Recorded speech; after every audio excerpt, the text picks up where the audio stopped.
பொதுவாக விமர்சகருடைய பார்வை எப்படி இருக்குன்னா, இன்றைக்கு பெரும்பாலான வாக்கு வங்கி வச்சிருக்கிறது ஒரு பக்கம் அதிமுக, இன்னொரு பக்கம் திமுக 2 பேர்.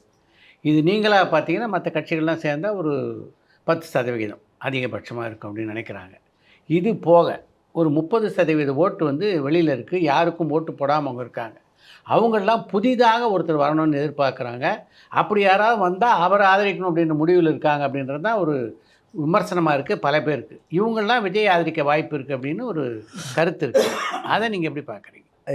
என்ன சொல்றது சார், இதெல்லாம் வந்து ஒருத்தருடைய கருத்து தானே தவிர, பெரும்பாலான மக்கள் இந்த அரசியல் பேசுவது என்பது குறைஞ்சிருக்கு இன்னைக்கு. ம்.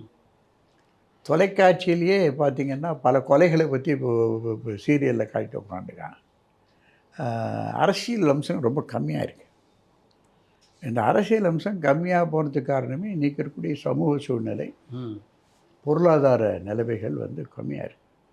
அது மீண்டும் எழுப்பக்கூடிய முறையில் ஒரு சூழ்நிலை வந்தா தான் இதெல்லாம் கணிக்க முடியும்.